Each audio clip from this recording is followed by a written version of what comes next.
Je vous souhaite la belle journée et je vais essayer de vous dire des mots de ce que je voudrais vous transmettre, mais c'est tout un monde à transmettre. Parce que vous voyez, on vient sur la terre et quelque part, on est formé. On est formé pour vivre d'une certaine façon sur la terre. Il y a tout un monde qui est autour de nous. D'ailleurs, dès qu'on est venu sur la terre, il y avait tout un monde qui nous attendait et quelque part qui écrivait notre vie. Notre vie était écrite et on nous regardait et on attendait quelque chose de nous. Et tout cela était dans un moule, dans quelque chose d'écrit. Mais peut-être avec le temps, tu t'aperçois que la vie n'est pas forcément ce que tu avais imaginé ou ce que l'on t'avait dit. Peut-être c'est complètement autrement. Peut-être que tu peux trouver des chemins qui n'existent pas. Peut-être que tu peux aller dans un endroit où rien n'avait été prévu. Ce n'est pas forcément comme on t'a dit, comme on avait prévu pour toi. Et si tu commences à vouloir aller vers d'autres chemins, alors tu dois avoir d'autres yeux et tu dois te préparer et regarder le monde d'une toute autre façon. Si vous regardez par exemple les paroles qui ont été prononcées par ce Maître Jésus, qui était un être formé par les Esséniens. Cet être n'est pas apparu du jour au lendemain. On retrouve les mêmes paroles chez les Égyptiens. On les retrouve dans tous les peuples. Il y a des paroles qui sont mystérieuses et qui, dans la façon dont nous vivons aujourd'hui, ne peuvent pas trouver un accomplissement, une dimension dans notre vie, une orientation. Par exemple, laisse les morts enterrer les morts, et toi suis-moi.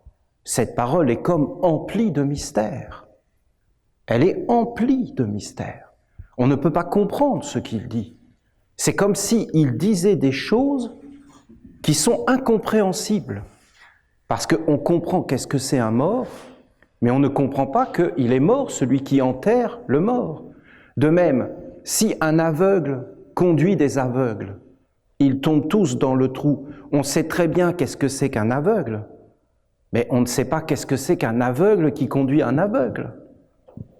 Il veut montrer qu'il y a plusieurs façons d'être aveugle et qu'il y a des chemins qui mènent vers quelque chose de dangereux, vers le néant, vers quelque chose qui s'éteint. Si on veut comprendre ces paroles, il nous faut une toute autre vision du monde. Vraiment, il nous faut une autre vision du monde. Regardez celle-ci.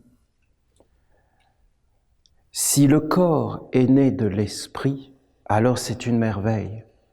Mais si l'esprit, Dieu, est né du corps, alors c'est la merveille des merveilles. Et moi, je m'étonne de cette chose. Comment une telle splendeur a pu exister dans une telle pauvreté? Eh bien, je peux vous dire que cette parole est vraiment étonnante. Si le corps est né de Dieu, c'est une merveille. Mais bien sûr, c'est une merveille. Nous habitons dans une merveille. Nous sommes dans une merveille. Le monde autour de nous est une merveille. Quoi que nous regardions, c'est une merveille. Une flamme, c'est une merveille. Une petite fleur qui sort de terre, il n'y a aucun mot. Aucun mot ne peut exprimer.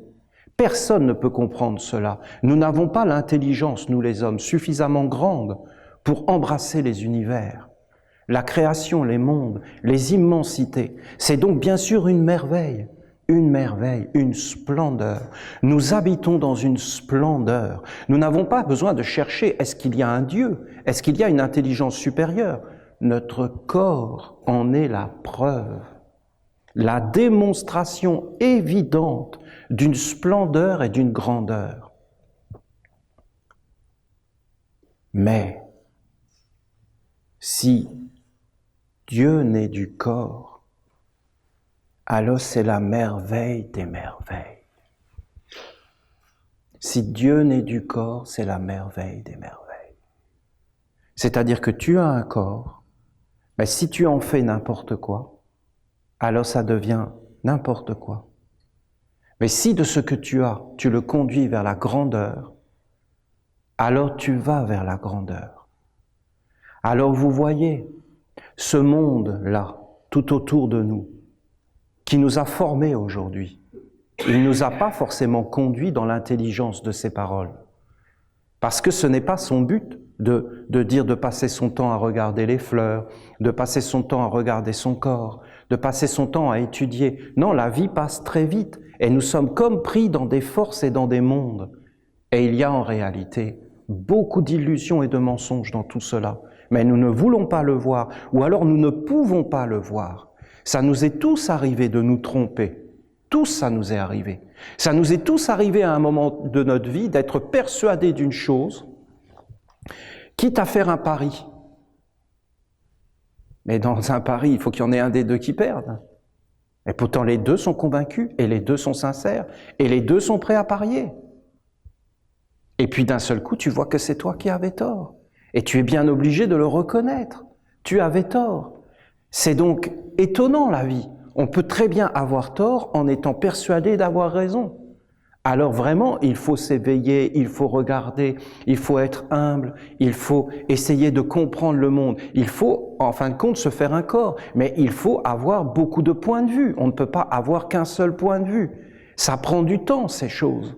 Les choses prennent du temps. Si on veut avoir quelque chose, il faut se donner les moyens et le temps. Et il faut aller jusqu'au bout.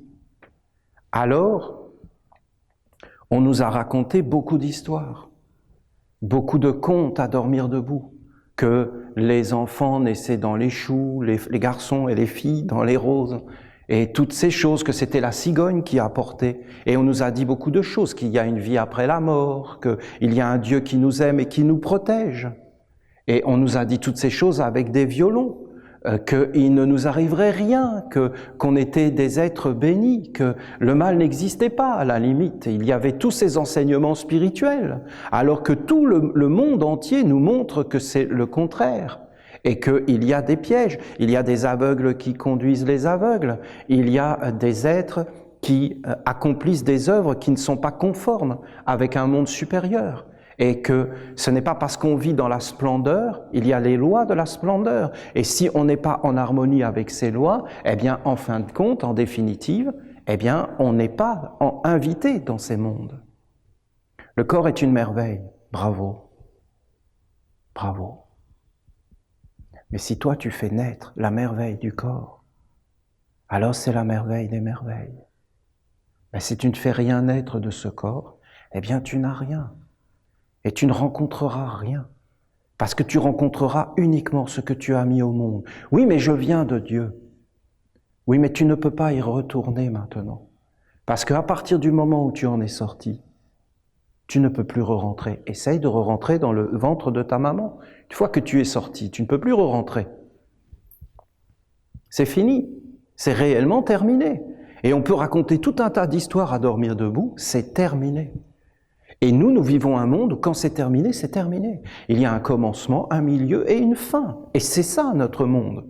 Est-ce que la fin peut être un commencement? Oui, si tu as mis toutes les conditions pour que ça soit un commencement. Si tu n'as pas ressemencé, remis dans la terre le blé, tu n'as plus de blé. Tu as eu une merveille, tu as pu faire du pain avec, mais tu l'as eu qu'une fois. Et si tu n'as pas eu les lois, et si tu ne connais pas comment ça fonctionne, et si tu ne connais pas, si tu n'as pas le savoir, eh bien en réalité, tu ne peux pas récolter de nouveau. Tu as eu une chose, tu ne sais même pas comment tu l'as eu. D'ailleurs, la majeure partie des êtres humains, ils ne savent même pas comment ils sont venus sur la terre.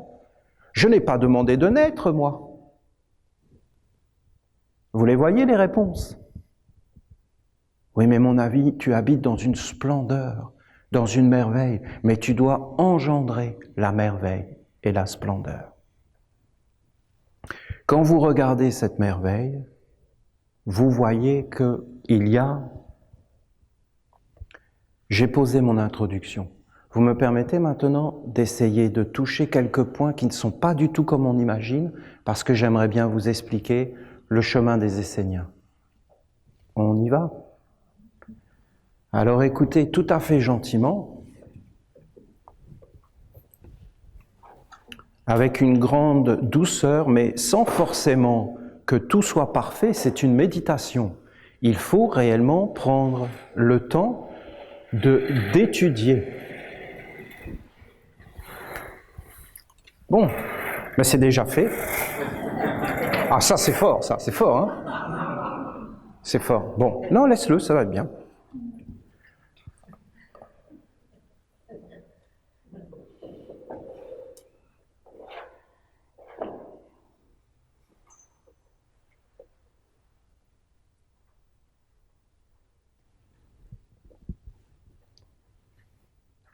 Bien sûr.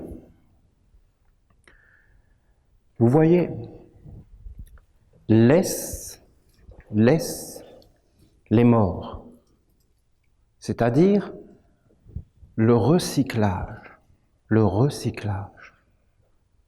recyclage, c'est cette fleur, elle pousse dans une matière en décomposition, qui est en recyclage. Et elle va vers la merveille, la beauté, la délicatesse, la subtilité, vers le parfum, vers les odeurs, vers un monde supérieur, les couleurs, les formes. À un moment donné, elle va se faner et elle va retourner vers le recyclage. Si vous regardez cette fleur, elle vit dans plusieurs mondes. Elle vit d'abord dans le monde du recyclage, c'est son corps, c'est tout ce qui en elle n'est pas réellement cette beauté qu'elle porte. C'est comme un support pour quelque chose de plus grand.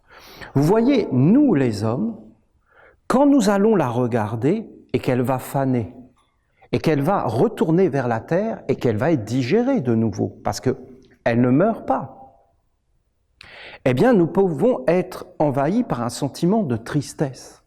C'est comme un quai de gare, c'est comme de se séparer de quelqu'un qu'on aime, c'est comme de voir quelqu'un qui disparaît. Alors on va être empli par un sentiment de tristesse. Mais en réalité, dans ce monde du recyclage, il y a un monde qui est au-dessus du monde du recyclage.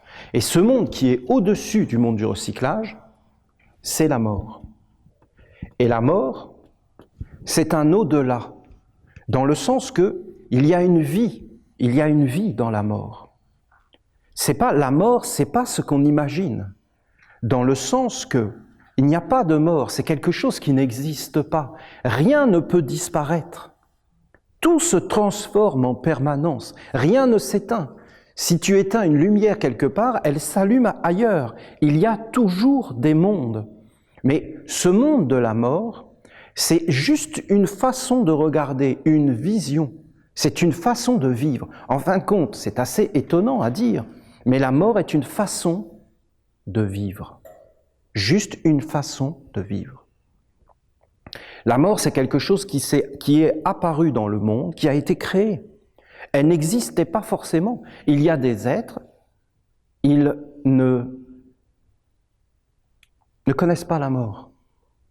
Vraiment, ils ne la connaissent pas. Ils ne savent pas ce que c'est. Je me rappelle d'une chèvre avec laquelle j'avais fait une expérience, puisque je devais guider un troupeau de chèvres, et que dans le troupeau, il y avait un poteau au milieu du champ, un poteau. Et une des chèvres s'est trouvée dans l'axe du poteau et elle s'est arrêtée. Parce que pour elle, c'était un mur. Parce qu'un poteau, c'est très relatif. Si tu ne fais pas ça, tu peux très bien imaginer dans ton esprit de chèvre que c'est un mur de Berlin, un mur en Palestine, et tu ne peux pas passer, une frontière. Et elle avait décidé, peut-être pour m'embêter, que c'était un mur, donc elle était comme ça. Mais toutes les autres chèvres continuaient à avancer. Du coup, c'était moi qui étais en train de devenir chèvre. Dans le sens que j'essayais d'attraper le troupeau, qui était en train de s'enfuir, je perdais le contrôle, parce que je n'y connaissais rien, j'ai pas eu de diplôme de chien de berger. Et d'un autre côté, il y avait cette chèvre-là, devant le poteau. J'ai voulu lui expliquer, mais je ne parlais pas chèvre. Il y a des situations qui sont dramatiques dans la vie. Je lui dis, toi, parce que quand on ne parle pas, tout de suite, c'est comme ça. Toi, moi, il y en a à dire toi. On réduit tout, on essaie d'aller à l'essentiel, on enlève toutes les floritures. Comme elle ne me comprend pas, j'essaie de lui expliquer avec mes mains, c'est-à-dire je la prends pour lui montrer que c'est juste un poteau. Vous savez ce qu'elle fait? Elle se liquéfie. Je suis un prédateur barbu, elle est une chèvre, je viens pour la dévorer. Je suis végétarien, je lui explique. Elle ne veut rien entendre, elle est là, mange-moi. Et elle est par terre. Elle n'a absolument pas peur de la mort. Vous croyez qu'elle s'est débattue? Vous croyez qu'elle a essayé de se sauver? Non, elle a dit, mon heure est venue. Elle s'est couchée, vas-y. Elle se laisse faire. Elle ne connaît pas la mort. Elle n'a pas conscience qu'elle ne va pas ne plus exister. Parce qu'elle sait très bien qu'elle existe, quoi qu'il advienne. Parce qu'elle n'existe pas parce qu'elle a un corps de chèvre, elle existe parce qu'elle est. Elle est, donc elle n'a pas peur. Ce qui amène la mort, c'est le mensonge, c'est de ne plus savoir qui on est. C'est très difficile à expliquer. C'est quelque chose qui n'est tellement pas là. Personne ne pense à ça aujourd'hui. Personne ne réfléchit réellement sur ce qu'est la mort. Et si la mort n'était qu'un poteau? Et si la mort n'était qu'une vision de l'esprit? Et si la mort n'était qu'un concept qui devient réel parce qu'on se met à y croire? On y croit tellement et on vit avec, parce que quelque part, on ne vit que pour ce qui est recyclable. Pourquoi la chèvre, elle n'a pas peur de mourir? Parce qu'elle ne vit pas dans le monde de la mort. Si elle se mettait à vivre dans le monde de la mort et à s'attacher à des choses qui sont recyclables, elle refuserait de mourir. Qu'est-ce qui sauve la chèvre? Elle ne peut pas penser. Elle ne peut pas réfléchir, elle ne peut pas se faire des concepts. Elle est donc tout naturelle, ce qu'elle est. En étant ce qu'elle est, elle ne peut pas être ce qu'elle n'est pas. Ne pouvant pas être ce qu'elle n'est pas, elle ne peut pas mentir. Ne pouvant pas mentir, elle ne peut pas mourir. C'est surprenant. C'est très surprenant. Jésus a dit, tu es le diable, menteur. Le diable, c'est le menteur. Tu es menteur, père du mensonge. Premier homicide, tu es la mort. Tu es le premier qui tue. Mais avant, c'est impossible de tuer un être, puisque comment tuer quelque chose qui ne peut pas mourir? Tu ne peux tuer que quelque chose qui peut mourir, c'est-à-dire quelque chose qui est attaché à ce qui n'est pas. Car seul ce qui n'est pas peut mourir. Ce qui est ne peut pas mourir. Si tu es attaché au monde qui n'est pas, effectivement, tu vas avoir peur. Si tu n'es pas attaché au monde qui n'est pas, tu n'auras pas peur, puisqu'il ne peut rien t'arriver. Ce ne sont que des concepts. C'est la même vision que nous mettons sur l'arbre, que nous mettons sur la fleur. La fleur ne disparaît pas quand elle fane, elle s'accomplit. Mais nous pensons qu'elle disparaît. Vous voyez, il y avait un temps très reculé où les hommes savaient que l'animal, c'était eux. Ils le savaient. C'était pas eux. Ils faisaient partie d'eux. La vache faisait partie, le caribou faisait partie, le castor faisait partie de l'homme. C'était un seul être. Et ils savaient qu'ils étaient un avec la nature. Cette séparation de la nature, c'est encore la mort. C'est comme être guidé par la mort qui a fait qu'on a dit, toi et moi, nous sommes différents. Alors nous nous sommes séparés et nous avons commencé à vraiment reconnaître l'autre dans tous ses détails. Mais en réalité, si nous allions vers la vie, nous verrions qu'il n'y a pas réellement de séparation. C'est très subtil. Un être a fait apparaître la mort parce que c'était son intérêt, parce que la mort a mené des forces qui le servaient, lui. Mais nous ne voyons plus forcément ces êtres. Nous nous sommes coupés des animaux, de la nature, des arbres, des pierres. Et en réalité, qu'est-ce qui s'est passé? Eh bien, nous avons agi comme si ces êtres, on pouvait faire tout ce qu'on voulait avec eux. Oui, mais le problème, c'est quelle est la fleur? Quel est le monde que nous faisons apparaître au-dessus de nous, dans ce monde de la mort? Parce que vous voyez, éternité, ça veut dire le monde divin. Et ça, qu'est-ce que c'est? La mort ou la vie? On pourrait mettre la vie ici. Je pourrais dessiner le scarabée des Égyptiens, je ne sais pas le dessiner, hein. Le scarabée des Égyptiens, vous le voyez ce scarabée? Qui pousse devant lui sa boule. Il forme une boule de terre en décomposition, de fumier. Mais qu'est-ce qu'il a fait, le scarabée? Il a mis les œufs dans la boule. Ses œufs dans la boule, bien au chaud. Vous savez pourquoi? Parce qu'il connaît les plus grands mystères de la vie. Il sait qu'il est de passage sur la terre et qu'il porte son avenir devant lui. Donc, en réalité, qu'est-ce qu'il fait? Il crée son futur. Lui, il le crée, son futur. Il prend sa vie en main et il crée son futur dans le présent, le scarabée. Il fait apparaître un monde que personne ne voit. Parce que tout le monde va dire, mais il est stupide ce scarabée, il avancerait beaucoup plus vite sans cette boule. Pourquoi il a une boule devant lui et en plus une boule de fumier? C'est désagréable, c'est son avenir. Parce qu'à l'intérieur, il y a son futur. Cette boule, elle n'est pas dans le plan terrestre. Elle est dans l'au-delà, personne ne peut la voir, elle est cachée. De même, regardez l'ananas. L'ananas est très surprenant. L'ananas, il est comme ça, et au-dessus de lui, il a cette touffe encore de nouveau. En dessous, au-dessus, qu'est-ce que fait l'ananas? Il vit là, mais d'où il est venu? Mais il est venu de là. Mais qu'est-ce qu'il a au-dessus de sa tête? Ce qui est en bas est comme ce qui est en haut. Mais ce qui est en haut dans l'ananas est dans un autre monde, celui de la mort. Quand vous regardez l'ananas, regardez-le bien. Qu'est-ce que vous voyez? Vous voyez l'ananas. Qu'est-ce que regardent les hommes? L'ananas. Où est le trésor? Dans la touffe qu'il a au-dessus de sa tête. Parce que tu prends cette touffe, tu la mets en terre, ça redevient un ananas. Ça, tu le coupes ici. Tu le remets là, l'ananas se reforme. L'ananas porte son avenir devant lui. Il porte son éternité, son immortalité devant lui. Le scarabée porte son avenir devant lui. Quand tu regardes le scarabée, qu'est-ce que tu vois? La mort. Où est la vie? Dans la boule. Quand tu regardes l'ananas, qu'est-ce que tu vois quand tu regardes l'ananas? La mort. Où est la vie? Dans ce qu'il a au-dessus de sa tête. Nous regardons toujours, bien souvent, la mort. C'est ce qui nous intéresse. Il y a en réalité deux mondes. Il y a un monde où tu vis là, et tout ça va aller vers le recyclage. Laisse les morts ici, laisse les morts ici, enterrer les morts ici. Parce qu'il y a deux façons d'être mort.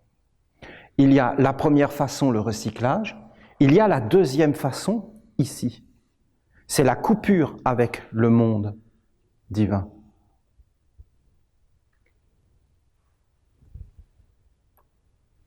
Ici, c'est la porte de la mort. Et là, tu vis dans une autre vie. Et ici, c'est la porte qu'on a appelée la porte des mystères divins. C'est la communication avec un monde supérieur. Jésus dit, le ciel. Où il est parti papa, où il est parti maman? Il est au ciel. Il est au ciel. Non? Il est au ciel, papa ou maman? Oui. Mais quand est-ce qu'il reviendra? On ne sait pas. Et il est avec qui? Il est avec les anges. Vous entendez? Les paroles des hommes. Là, les anges, le ciel. Il continue à vivre, c'est l'ananas. Ah bon? Mais qu'est-ce qu'il a fait dans sa vie pour le ciel? Il était catholique, il était bouddhiste, il était communiste. Il travaillait pour le bien commun. Il a donc construit son corps. Ou est-ce que c'était une grande illusion? Qu'est-ce qu'il va faire quand il va perdre son corps? Il va aller avec les êtres avec qui il était et qu'il croyait être. Parce que la pensée n'est pas forcément recyclable. Les sentiments que tu as, les états d'âme, tout le monde qui est autour de toi n'est pas forcément recyclable. C'est pas forcément un monde qui va tomber. C'est un monde que tu vas emporter avec toi. Oui, mais là, tu es individualisé. Mais en réalité, dans le monde de la mort, tu es dans une grande collectivité. Tu es en harmonie et en affinité avec tous les êtres avec qui tu étais et que tu pensais à l'intérieur de toi. Tu ne vas pas rencontrer quelque chose que tu ne connais pas, même si c'est un monde complètement différent. Tu vas entrer dans un monde où tu vas rencontrer qui tu es. Si le corps est né de Dieu, c'est une merveille. Le corps est né de Dieu.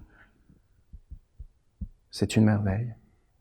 Mais si Dieu est né du corps, c'est la merveille des merveilles. Vous entendez? L'ananas, quand Jésus parle, c'est évident ce que tu dis, Jésus. Le scarabée, quand Jésus parle, c'est évident ce que tu dis, Jésus. Les hommes, comme Jésus parle, Amen, tu es Jésus, le Fils de Dieu, notre Sauveur. Tu es digne de l'amour et de la gloire pour toute éternité. Et Jésus dit, laisse les morts enterrer les morts. Laisse les aveugles guider les aveugles. Ils vont tous aller vers le néant. Et le Dieu qu'ils appellent et qu'ils vénèrent, c'est-à-dire la bêtise et l'ignorance, les conduira là où ils doivent aller, c'est-à-dire dans le recyclage et la décomposition. Ça ne peut pas être plus clair. C'est démontré par les forces de la nature, nous montrent les paroles de Jésus. Le ciel et la terre passeront. Pas une seule de mes paroles ne passera.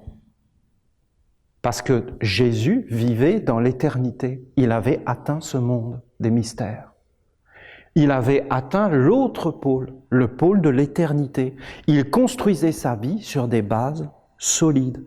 Il ne vivait pas pour le corps mortel.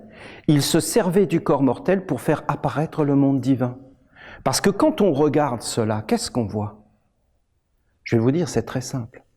Fallait pas venir là. Si tu viens là, dans ce monde-là, du recyclage, tu n'as plus le choix. C'est pas la peine d'en parler pendant des heures. Si tu veux retourner là, c'est impossible de retourner vers le monde divin. Et le mensonge, le grand mensonge qui asservit les hommes, c'est de leur faire croire que Dieu va s'occuper d'eux. Bien sûr que Dieu s'occupe de nous. Qu'est-ce que vous voulez qu'il fasse de plus? Nous avons un corps parfait. Nous avons tous les outils, tous les instruments, nous avons tout pour réaliser notre mission. Mais il ne va pas réaliser notre mission à notre place, sinon nous n'existons pas. Sinon tout ce monde ne veut rien dire. Sinon tout cela ne veut rien dire. Pourquoi le scarabée est parfait? Le scarabée est parfait parce qu'il est un scarabée. Pourquoi l'ananas est parfaite? Elle est parfaite parce qu'elle est un ananas et elle est à sa place. Pourquoi l'homme est imparfait? Parce que l'homme, justement, est entré dans le monde de la mort. Et que dans ce monde de la mort, il a mis toute la vie ici, l'homme est créateur. Il a créé un monde avec des concepts. Et il a dit comment c'étaient les choses. Et il ne les a pas dit forcément dans la vérité. Et voilà le menteur, le diable. Vous êtes du diable votre père, menteur, père du mensonge, premier homicide, celui qui a fait apparaître la mort, la séparation entre les êtres, la séparation entre moi et l'ananas, moi et le scarabée, moi et la vie, et des grandes illusions en croyant qu'en réalité le monde divin va nous accueillir automatiquement sans accomplir les lois du monde divin. Que celui qui m'aime garde ma parole. Ce n'est pas en disant Seigneur, Seigneur que vous aurez accès au monde divin, mais c'est en faisant la parole, en mettant en œuvre la parole du Père. Voilà. C'est très clair. Est-ce que les religieux qui disent Amin et toute leur histoire sont des êtres privilégiés? Bien sûr. Parce que la religion, c'est quand même quelque chose de supérieur. Pas tout le temps. Des fois, ça devient vraiment en dessous de tout, hein, la religion. Et on peut faire les mêmes choses laides avec la religion que les choses belles. L'histoire nous l'a montré. Vous devez comprendre cela. D'accord? Vraiment. Je vous transmets un enseignement intellectuel, codifié, mais c'est plus grand que ma parole. Vous devez réfléchir avec votre pensée, avec votre cœur, mais surtout avec votre pensée. sur ces lois et les comprendre. Vous devez les analyser. Vous devez avoir la force de voir ces choses pas par vous-même, pas parce que je vous l'ai dit, mais par vous-même, par vous-même.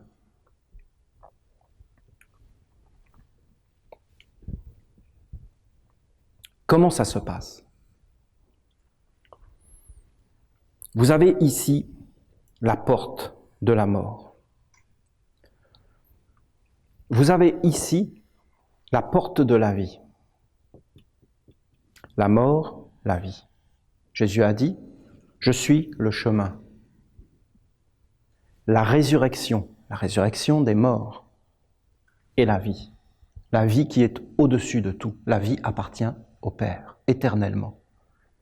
La vie ne peut pas être recyclée, la vie ne peut pas mourir. La vie est éternelle dans son essence. En quoi que ce soit, la vie est éternelle. Dans tout ce que vous regardez, tout ce qui est vivant appartient au monde divin. Mais l'homme met quelque chose ici qui n'est pas la résurrection, mais qui est la mort. C'est l'homme qui tue, par son œil, par ses oreilles. C'est l'homme qui a fait apparaître ce monde. Parce que l'homme était doué. Soit il allait vers le monde divin, soit il allait vers le monde de l'homme. Le monde de la mort, c'est l'homme. C'est le monde de l'homme. Et dans ce monde de l'homme, ils vivent des intelligences plus grandes que l'homme, supérieures à l'homme, qui en réalité se servent de l'homme pour continuer à vivre dans ce monde de la mort et qui exploitent l'homme exactement comme l'homme exploite les vaches, les cochons, les poules, les poissons, la terre, tout ce qu'il peut exploiter. Il montre qui il est et qui gouverne sa vie par ses actes.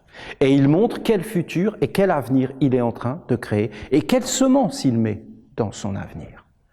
Alors, cette porte de la mort, ici, c'est le maître.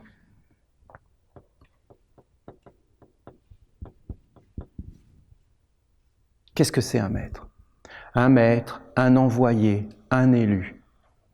Un maître, un envoyé, quelqu'un comme moi par exemple, c'est quelqu'un qui, tout simplement, a fait une alliance avec un ange.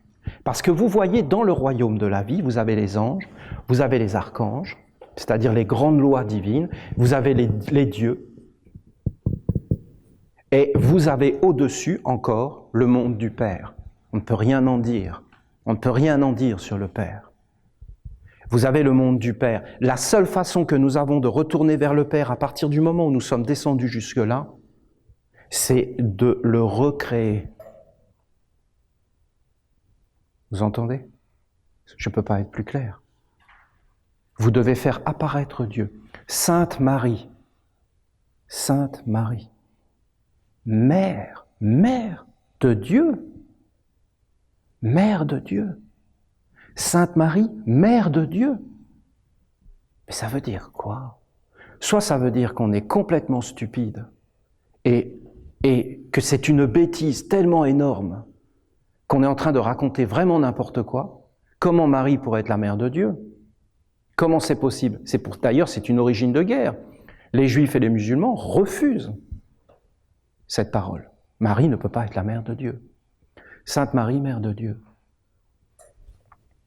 Mère de Dieu. Marie, c'est nous. Les Québécois, ils s'appellent tous Marie. Et Joseph. Mais c'est vrai. C'était un mystère. Marie, c'est nous, c'est moi, c'est toi, c'est les Esséniens. Tu dois enfanter Dieu dans le monde de la mort. Et tu dois faire une offrande. Et le monde supérieur doit voir que ton offrande est bonne. Alors le chemin s'ouvre entre les mondes. Et si le chemin s'ouvre entre les mondes, qu'est-ce qui se passe? L'ananas est béni. Le scarabée est béni. L'arbre est béni. La pierre est bénie. Si l'ananas n'est pas béni, si le scarabée n'est pas béni, si la biche n'est pas bénie, si tout ne devient pas Dieu, divin, alors je peux vous garantir que tout ça n'est que mensonger et faux. Parce que tous les êtres sont ennoblis, parce que le Père, c'est le bien commun.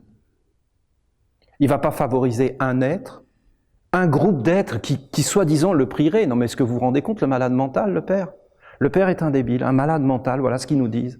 Ils nous disent que le Père préfère les chrétiens, les bouddhistes, tous les communistes, et qu'il déteste tous les autres.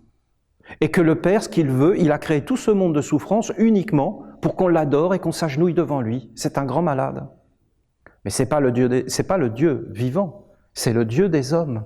Et c'est la maladie des hommes qui crée ce ciel faux, et cet enfermement, et ces concepts faux. Le monde divin est libérateur. Le monde divin est la perfection, il est intelligence et sagesse. Alors il faut ouvrir ce chemin, et c'est ce que doit faire l'homme. Est-ce que si l'homme n'ouvre pas ce chemin, il ira vers la lumière? Mais non, il n'aura pas de corps. Expliquez-moi comment il fera. Il retournera en arrière.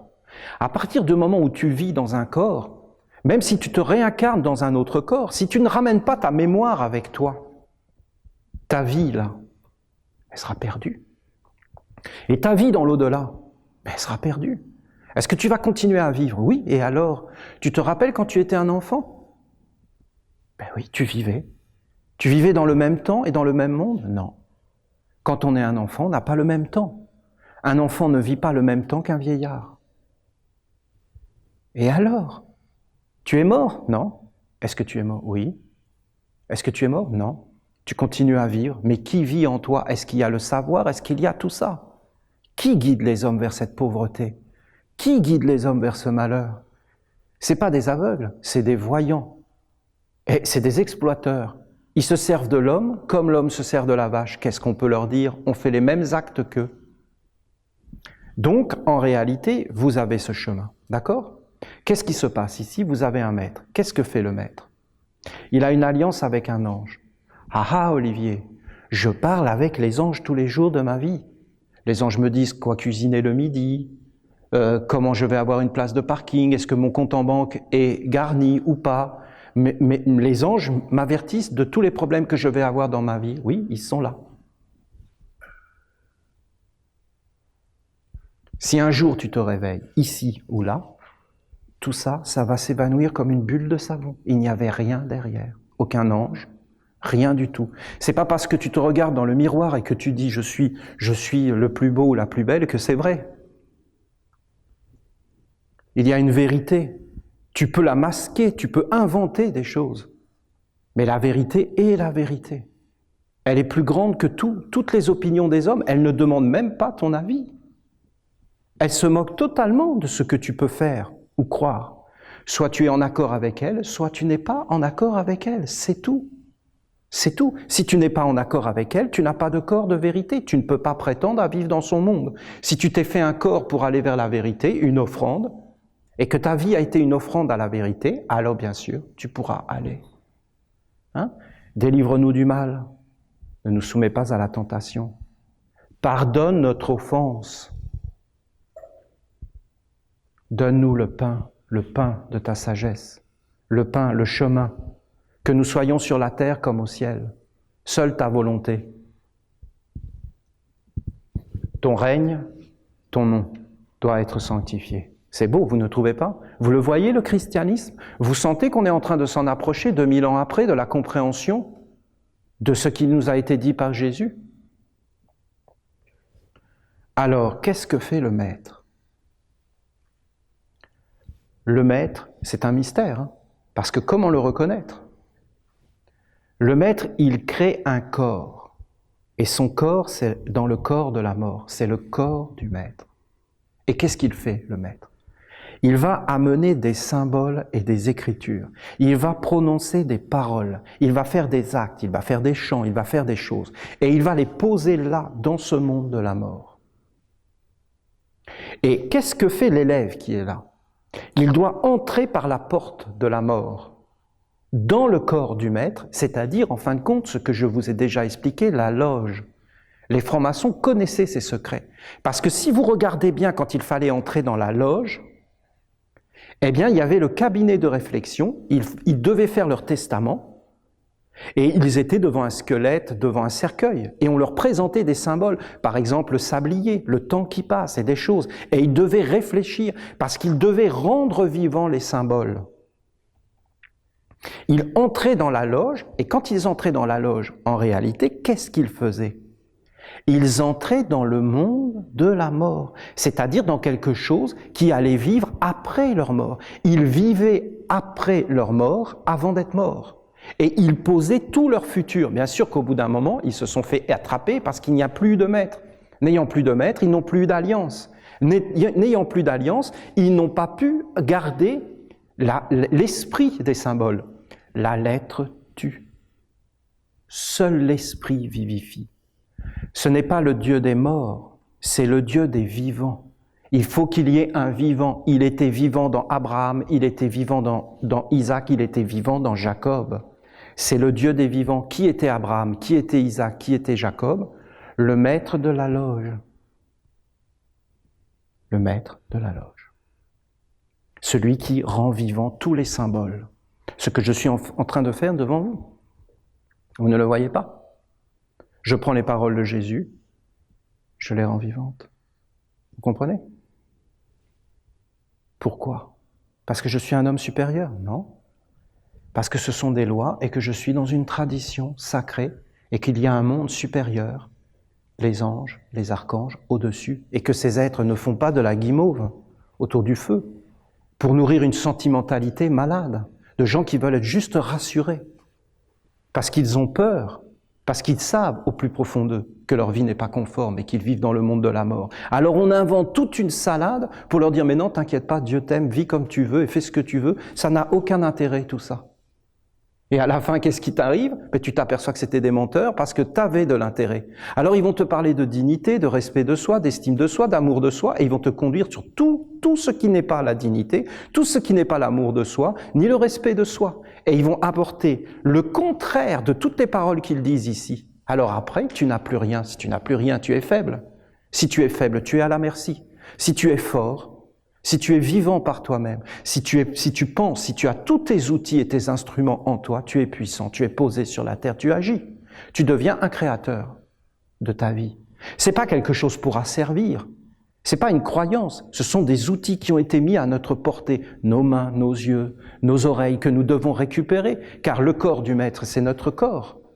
C'est un monde supérieur. C'est une naissance. C'est le ventre de la maman. Tu rentres dans ton futur. Les premiers francs-maçons étaient complètement conscients de tout ce que je vous dis. Et ils savaient qu'ils préparaient leur au-delà. Et après, quand les maîtres sont partis, qui n'ont plus eu l'alliance, eh bien, ils se sont dit, emparons-nous de ce savoir pour diriger la vie des hommes. Et ils sont devenus une espèce de puissance politique. Mais c'est juste dans le monde des hommes. C'est terminé, il n'y a plus rien de divin. Comment ça se passe ? Si vous avez un homme qui est là, au-dessus de lui, c'est le monde des hommes. Je sais que ça peut paraître étonnant, mais écoutez, il faut accepter ce que je dis comme une essence de méditation. Après, c'est à vous de réfléchir sur ce que je dis. Je dis que quand vous avez un homme qui est ici, il y a plein de fils. Tout autour de lui, c'est la marionnette.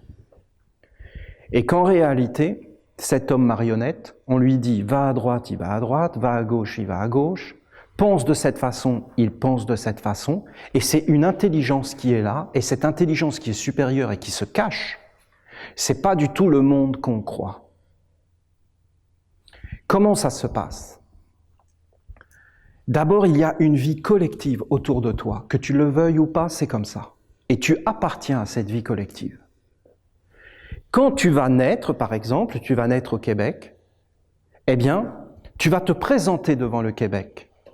Et le Québec va te donner un esprit, ici, familier, que les hommes appellent leur ange gardien.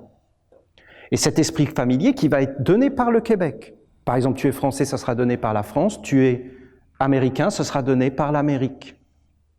Tu auras un esprit familier américain. Cet esprit va te protéger, mais en réalité, il protège l'Amérique, il protège le Québec, il protège l'Europe, la France. Toi, tu penses que c'est toi qui penses, mais en réalité, c'est cet esprit qui pense à travers toi. Si dans ta vie, tu rentres dans l'Église catholique, dès que tu rentres dans l'Église catholique, on va te donner un autre esprit. Les deux, d'ailleurs, vont s'entendre ou ne pas s'entendre. Dans ce cas-là, il y aura un conflit. Et cet esprit, par exemple l'Église catholique, l'Église protestante, musulman, nouvel âge, croyance spirituelle, on va te donner un esprit. Cet esprit, il est là, dans le monde de la mort. Lui, son but, c'est de te recycler, et quand tu vas mourir, tu vas le rencontrer. et tu vivras avec lui. Et au bout d'un certain temps, quand tu auras fait ton temps avec lui, il va t'abandonner. Tu verras qu'il est un être faux et qu'il n'y avait rien de tout ce qu'il disait de vrai, parce que dans ce monde, tout n'est qu'illusion.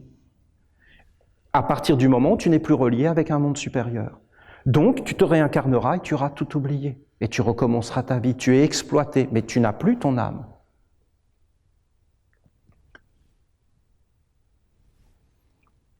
Comment ça se passe? Parce que vous voyez, ton âme, elle est là, elle est restée là. La destinée, c'est un corps en toi, mais il a été volé. L'âme, c'est quelque chose qui est immortel, mais qui reste auprès des archanges. Et ton esprit, c'est quelque chose qui reste auprès des dieux. Si dans ta vie, tu n'as pas de contact avec un ange, tu n'as pas de destinée. Tu n'en as pas. Tu as la destinée qu'on te dit d'avoir. Je ne peux pas être plus clair. C'est-à-dire, tu seras québécois, point final. Tu veux aller habiter en France, tu ne peux pas. Tu n'as pas le droit, ce n'est pas le même esprit. Il faut d'abord que tu remplisses plein de conditions, que tu fasses un examen. Ça se fait par tradition, par transmission. Il y a tout un monde qui est là, au-dessus, bien organisé, une intelligence, mais inouïe. Le monde des hommes, c'est une intelligence, mais d'une grandeur incroyable, incroyable, inconcevable. C'est une intelligence supérieure, grande, qui a tout prévu. Tout ce monde est existant, organisé. Ça a mis des siècles. Eux, ce qu'ils ont peur, c'est de disparaître. Ce qu'ils ont peur, c'est que le monde divin descende et rétablisse l'ordre, parce que c'est une anarchie.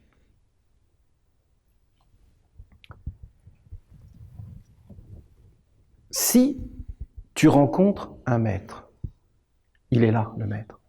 Mais en réalité, où est-ce que tu vas le rencontrer? Là. Et qu'est-ce que tu vas voir de ce maître? Bon, excusez-moi, la destinée, d'accord? Tu n'as pas de destinée si tu n'as pas un contact avec un ange. Qu'est-ce qu'il y a ici? Ici, il y a le corps, recyclable. Ici, il y a ta volonté, tes sentiments, tes sens,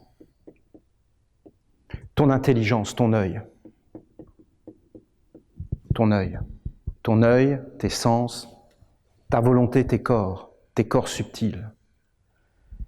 Mais comme il y a là un voleur, il prend ton intelligence et ton œil. Il prend tes sens. Il prend ta volonté. Et il prend donc ta destinée, ton âme et ton esprit, comme une puissance. Et toi, tu crois que tu as une âme, mais en réalité, c'est lui qui t'anime, celui qui est là, la mort. Quand tu rencontres un maître, pourquoi tu le rencontres? Parce que dans d'autres vies, tu as été en contact avec des traditions. Sinon, c'est impossible. Et tu en as encore la mémoire. Donc, il y a des choses en toi qui demeurent. Si tu rencontres un maître, ça va te parler à l'intérieur. Ça peut être très lointain. Si tu t'approches d'un maître, qu'est-ce qui va se passer? Le maître va mettre un être ici. Il faut vraiment que tu aies un lien avec lui. Et si tu as un lien pur avec lui, il va mettre un être ici, dans le monde de la mort, on est bien d'accord, hein? Comprenez bien ce que je dis, c'est naturel. Cet être va commencer à te parler. C'est-à-dire, c'est ton futur.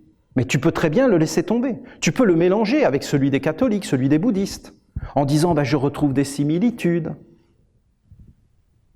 Ah, ça c'est la même chose. C'est pas du tout la même chose.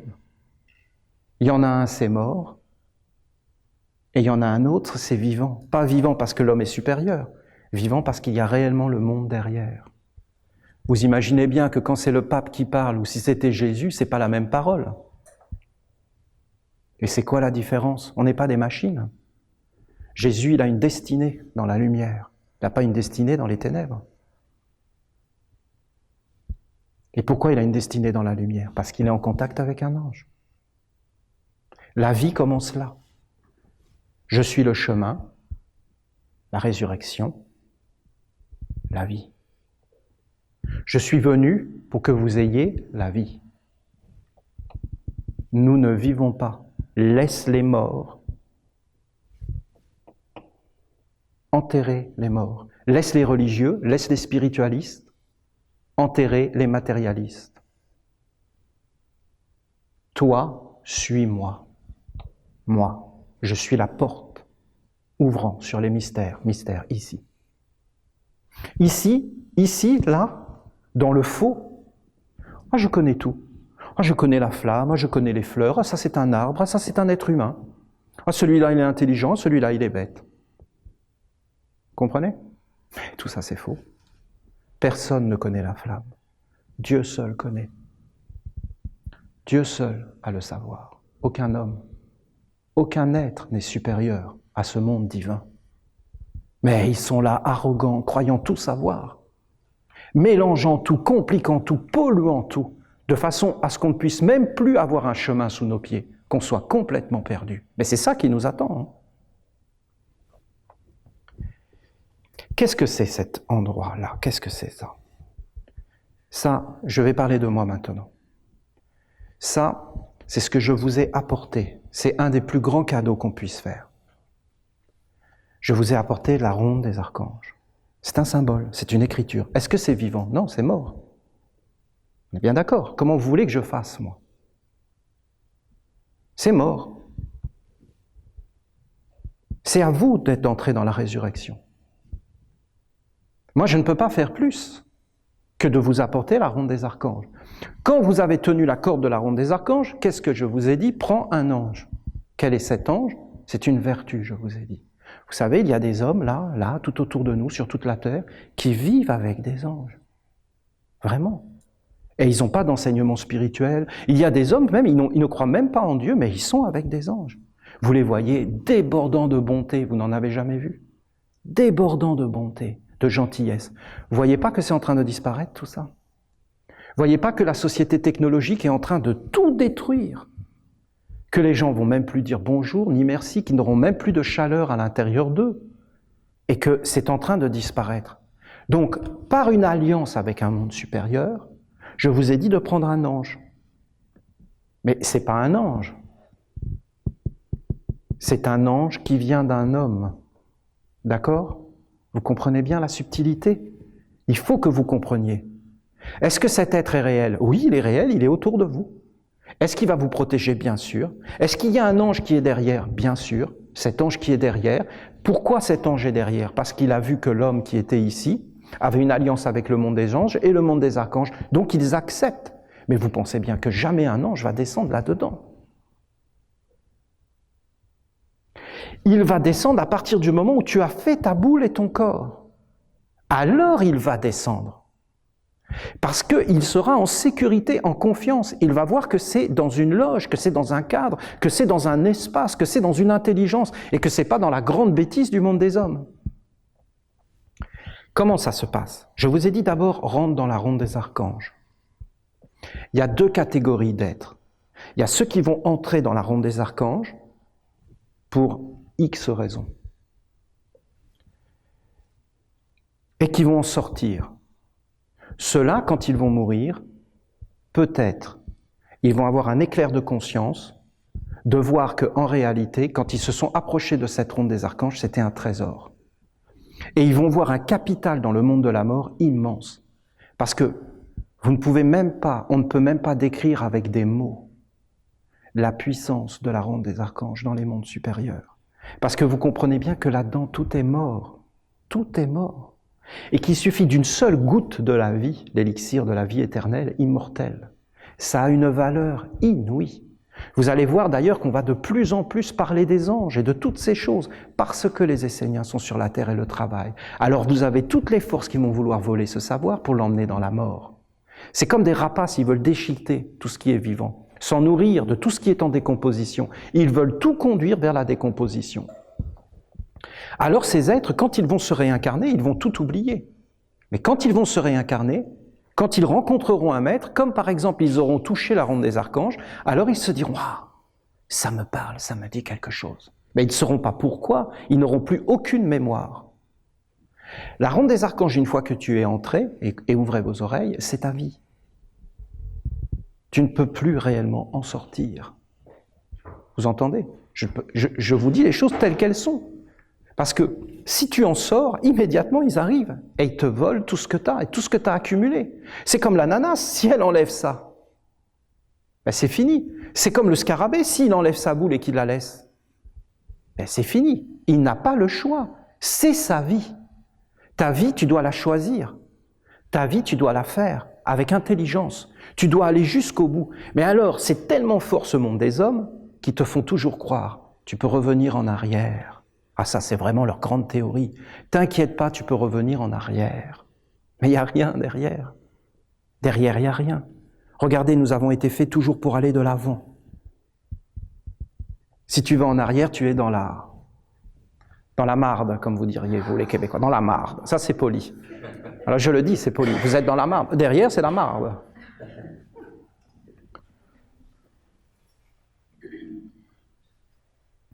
Après, je vous ai dit, si tu entres dans la ronde des archanges, tu passes la première marche. C'est très intellectuel, mais écoutez, il faut l'accepter. Ensuite, je vous ai dit, la deuxième marche, c'est d'entrer dans le corps. Et là, je vous ai donné des enseignements totalement incroyables. Je vous ai dit, tu dois rentrer dans le corps de Pharaon parce que c'est la plus belle image qui a été faite et le plus grand symbole qui a été fait. Jésus lui-même a dit, si tu veux avoir la vie, tu dois manger mon corps et boire mon sang. Il l'a dit, mais ce n'était pas de manger des hosties.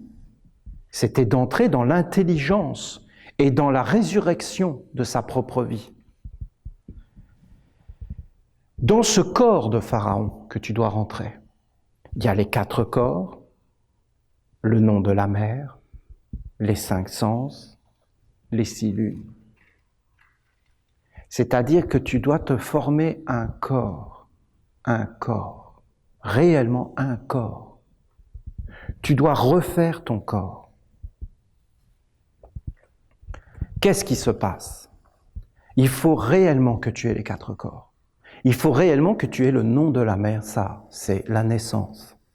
Tant que tu n'as pas le nom de la mer, tu n'es même pas né. Les êtres ici qui sont là, c'est-à-dire c'est qui les êtres qui sont là? Ce sont les égrégores. Les génies, je vous en ai parlé, je ne peux pas tout vous redire. Les génies, les esprits. Et ici, les éléments. Bien, les esprits, qu'est-ce qu'ils se disent? Celui-là, c'est un catholique. Celui-là, c'est un spiritualiste. Donc, il appartient à tel être qui est là et à tel égrégore. Ça ne va pas plus haut. S'ils commencent à voir que vous avez la vie et que vous êtes dans des structures, ils se disent, c'est l'ancienne tradition des fils de Dieu. Cet être est dans cette ancienne tradition. Ils vont commencer à venir vers toi d'une toute autre façon parce qu'ils vont voir que tu apparais et que tu apportes la vie.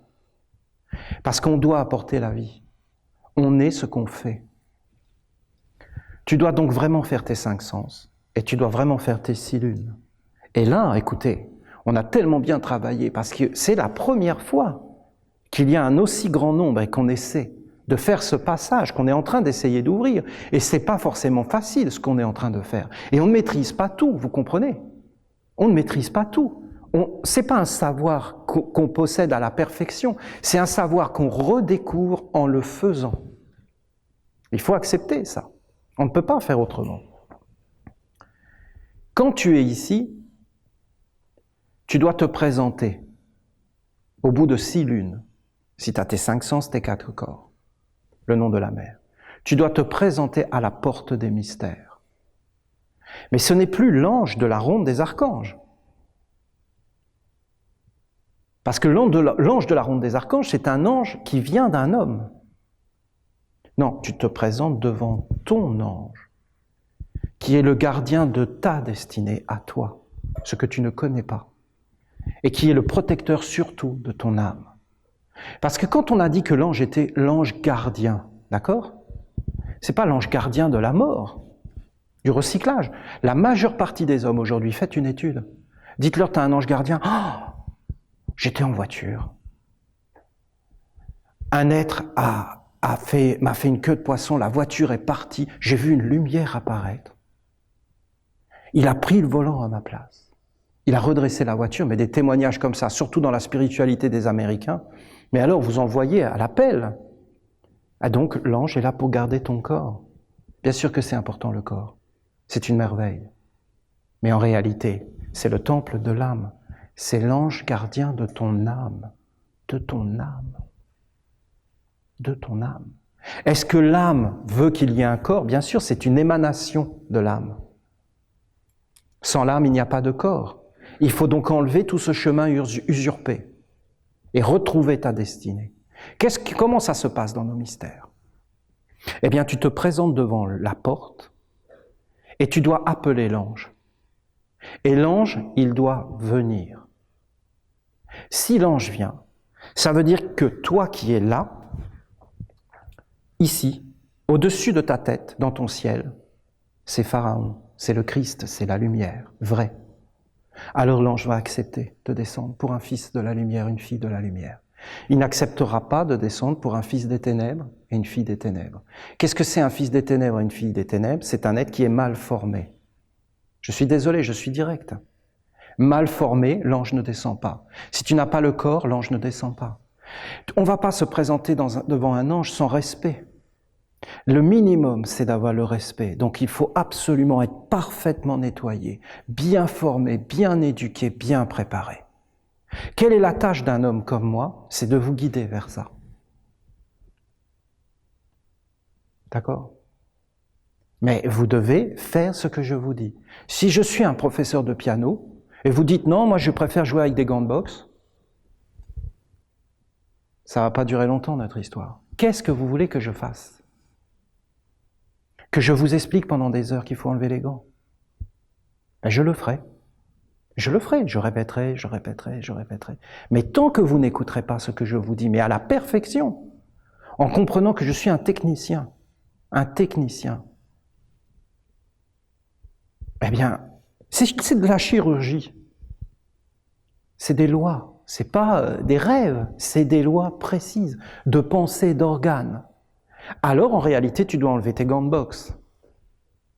Et là, tu t'apercevras qu'il y a une agilité, que le piano n'a pas été fait pour les gants de boxe. Ou alors réinvente un piano et réinvente une tradition. Et dans ce cas-là, éventuellement, oui, adapte le monde divin à tes gants de boxe et à tes désirs. Est-ce qu'ils sont réellement fondés, mon ami? Je m'aperçois qu'il y a deux cas de figure. Si tout est correctement fait, et là où ça a blessé, là, pour ce que nous venons de faire, c'est que nous n'avons pas réellement fait surtout les sens, et que nous y avons été avec des sens qui n'étaient pas forcément bien faits, et on s'aperçoit que ça ne fonctionne pas. Vous avez encore de l'énergie? Je peux continuer? C'est très complexe, hein, ce que je vous dis. Vous imaginez que c'est complexe. Il y a des hommes et des femmes, ils ne pourront pas avoir accès avec un ange. Ils ne le pourront pas. Je le vois maintenant. Pourquoi? Est-ce que c'est grave? Non. Pourquoi ils ne pourront pas avoir accès avec un ange? Tout simplement parce qu'ils n'ont pas suffisamment de destinée ou à l'intérieur d'eux, ce n'est pas leur mission, ce n'est pas ce qu'ils doivent faire dans leur vie. Vous savez, c'est très rare de rencontrer qu'un homme rencontre un ange. Alors, en réalité, ce qui va se passer, c'est que l'ange doit venir dans leur silune. Et ces êtres, ces hommes et ces femmes, seront des éveillés. C'est-à-dire qu'ils ne pourront pas passer la deuxième marche. Je suis désolé, il faut que je le dise, c'est important. Être un éveillé, ça veut dire que tu as eu un contact avec un ange, que tu as eu la bénédiction d'un ange, mais en réalité, tu ne peux pas avoir une alliance avec un ange dans cette vie-là. C'est comme ça, écoutez, voilà. Ensuite, vous avez le deuxième cas de figure, et je vais y revenir. Vous avez le deuxième cas de figure, c'est l'être va apparaître ici, il peut avoir un contact avec un ange, mais il fait n'importe quoi. Je le vois, ça arrive. Donc à partir de ce moment-là, l'ange ne viendra pas parce qu'il n'enlève pas les gants de boxe. S'il accepte d'enlever les gants de boxe, il aura un contact avec un ange et passera la deuxième marche. Mais là, ça ne peut pas être moi. Je peux dire tout ce que je veux ici, je n'ai aucun pouvoir et aucune autorité sur le monde des anges. N'importe quel homme qui est là est un être inférieur à un ange. N'importe quel homme. On a dit que Bouddha enseignait les anges. On a dit que Jésus enseignait les anges et les dieux. Mais en réalité, il enseignait les anges et les dieux du monde mortel. Vous comprenez? Il enseignait les anges qui sont ici, mais pas les anges ici. Aucun homme qui a un corps ne peut enseigner les anges. Les anges sont éternels, immortels, divins, grandioses, unis avec le Père. Ils ne sont pas dans la mort, ils sont dans la vie. Nous, nous sommes dans la mort. Nous sommes mortels. Eux sont immortels. Alors ces êtres qui se présentent ici et qui n'enlèvent pas les gants de boxe, eh bien, on leur demandera d'enlever les gants de boxe. Ou alors, eh bien, ils resteront des éveillés. Ensuite, vous avez ceux pour qui l'ange va apparaître. Alors ces êtres, ils vont passer leur deuxième marche. Qu'est-ce qui se passe quand un être passe sa deuxième marche?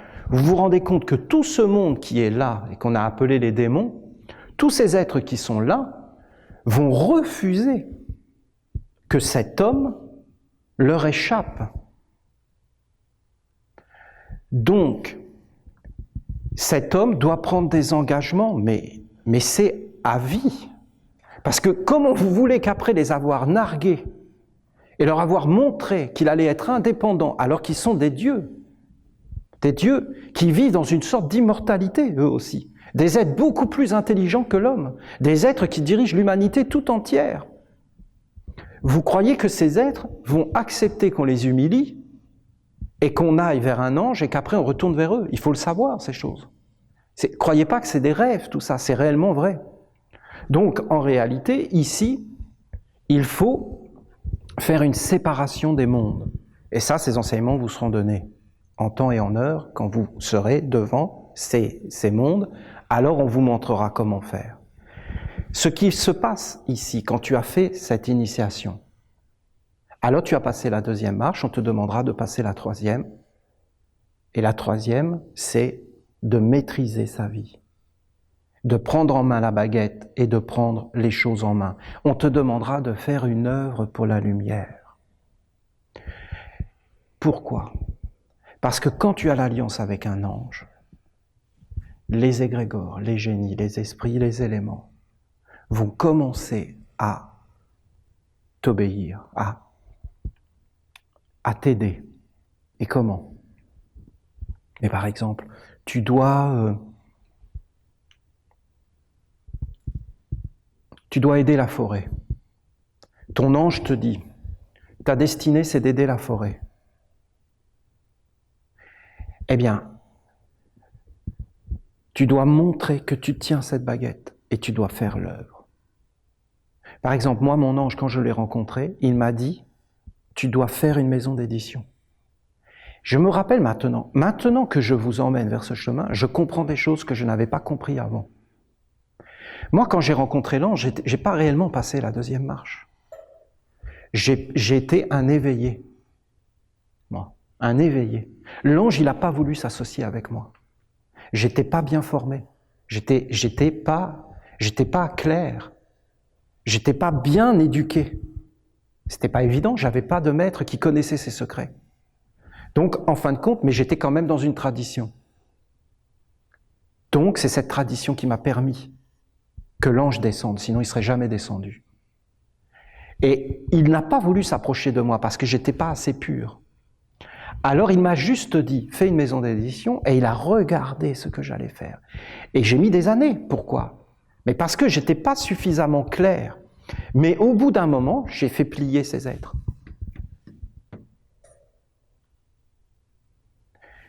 Protège la forêt, protège la forêt, protège la forêt, protège la forêt, protège la forêt. Toutes les idées, toutes les inspirations, toutes les forces. On te ferme la porte à droite, tu l'ouvres à gauche. Tu vas trouver toutes les solutions, tu vas être inspiré, tu vas dire les bonnes paroles, les bonnes pensées. Ça ne veut pas dire que tu ne vas pas avoir des obstacles, tu vas avoir des obstacles. Parce qu'aujourd'hui, comment vous voulez ne pas avoir d'obstacles? C'est la pagaille partout. C'est la guerre de tous contre tous. Même chez les Esséniens. Alors, là, tu vas te concentrer et tu vas dire, je dois faire ça, juste ça.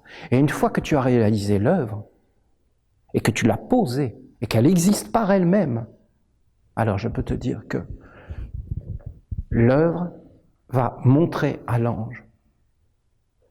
Et les égrégores, les génies, les esprits vont commencer à te former réellement un corps, d'être utile à une œuvre de la lumière, on est bien d'accord.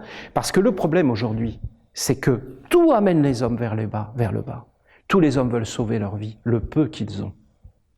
Leur corps, leur vie, leurs moyens d'existence. On ferait n'importe quoi. Vous la verriez, la pression. Il y a une crise économique, on va perdre ce qu'on a. Tout se brasse, tout se lève. On veut garder notre vie. Et on fera n'importe quoi pour ça, oui. Celui qui veut sauver sa vie la perdra. Recyclage. Mais celui qui la perdra, parce qu'on ne peut pas faire autrement, à cause de moi, gagnera la vie. Même la mémoire. Quand je parle de ces éveillés, qu'est-ce qu'ils doivent faire? Par exemple, un éveillé, celui qui ne peut pas, tout au moins pour l'instant, eh bien, comme il ne peut pas recevoir une œuvre d'un monde supérieur à faire, il doit se mettre au service de ceux qui ont une œuvre à faire. Et c'est la même chose. C'est la même chose. Par exemple, est-ce qu'une éveillée peut être une vestale? Bien sûr. Est-ce qu'elle peut servir dans l'ordre des vestales? Bien sûr. Est-ce qu'elle pourra entrer dans les cultes des archanges? Non. Pour entrer dans les cultes des archanges, troisième marche. Pour servir, pour agir dans le culte des archanges, quatrième marche. On peut très bien être un éveillé, une éveillée, et toute sa vie être au service de la ronde des archanges des autres, et se faire un corps magnifique. Qu'est-ce qui va se passer si toute la vie est dans la ronde des archanges au service? Ça ne veut pas dire qu'on ne peut pas avoir une vie à l'extérieur. Mais cette vie à l'extérieur, soyez conscients, ce sera le recyclage. Et surtout que ça soit le recyclage. Parce que si vous l'emmenez dans votre vie après la mort, ce sera une catastrophe. Vous ne devez rien emmener de la mort de ce qui est au recyclage. Pas de plastique, pas de polystyrène. Pas ce monde qui bloque les forces. Vous devez accepter de laisser ce qui est faux pour aller vers ce qui est vrai. Ceux qui se sont fait un corps dans la ronde des archanges, même en tant qu'éveillés, ils rentreront dans le mémorial, donc la pierre. À partir de ce moment-là, la mémoire sera gardée même après la mort. Et quand ils reviendront dans un corps, ils auront la mémoire parce qu'ils auront fait un corps. Ils ne seront pas autre chose qu'une ananas ou qu'un scarabée, c'est-à-dire un enfant de la lumière, parce qu'ils auront tous les signes à l'intérieur d'eux, et dès qu'ils verront n'importe quel texte ou n'importe quoi, la mémoire leur reviendra, et ils diront « je comprends ça, c'est mon chemin », et rien ne pourra les empêcher de marcher sur ce chemin, et tous les êtres les reconnaîtront et les laisseront passer. Je pense que j'ai éclairci quelques points, non? Vous pensez? C'est un peu plus clair maintenant. Alors, je vous dis, le mémorial, c'est une de nos œuvres principales. Est-ce que le mémorial, c'est voulu par un monde divin? Non. Non. Le mémorial, c'est un homme qui connaît des secrets de la vie, parce qu'il regarde les choses d'une autre façon, ce que je vous disais au début. Moi, ma destinée, c'était d'être électronicien dans ce monde-là. Vous comprenez? Ils avaient déterminé que j'étais électronicien, c'est tout. Ils ont mis, l'Esprit de la France est venu, et m'a dit, toi, électronique.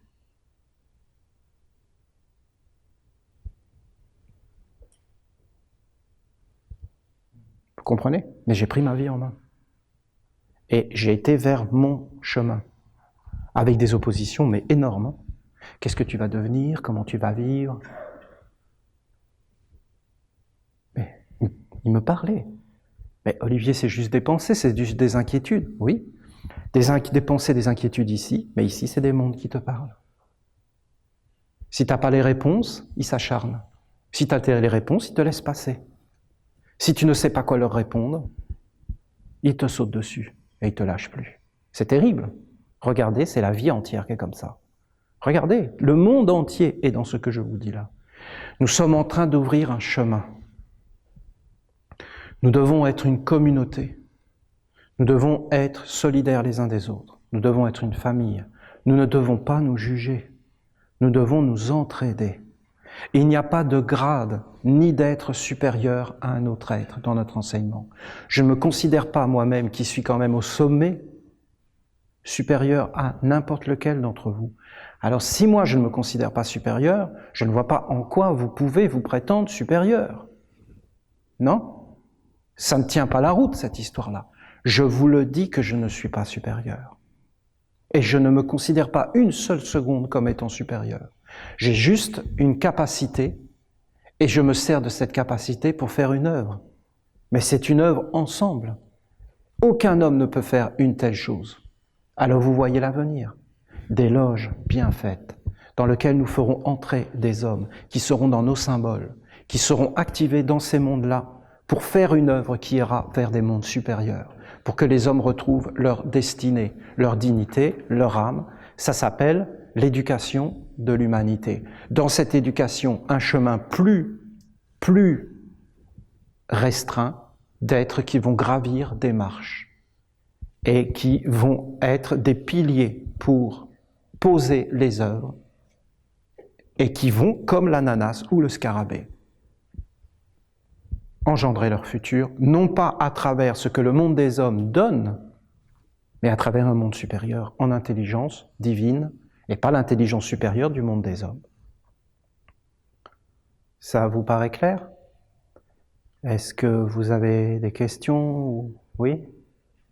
Olivier, je voudrais revenir à l'idée de concept dans lequel on vit, je veux dire tout ce qu'on nous a donné, qu'on se donne, que ce soit par rapport à l'éducation, les sciences, la médecine, les partis politiques, bref, toutes les choses dans lesquelles on est, les religions y compris, le christianisme et autres, en quoi l'essainisme, je ne sais pas comment il le dire, lui n'entre pas dans ce monde de concept. Il y a quelque chose quelque part que je saisis moi, où je me dis, dans mon raisonnement à moi, là, évidemment, là où je suis rendu, je suis comme condamné à avoir la foi.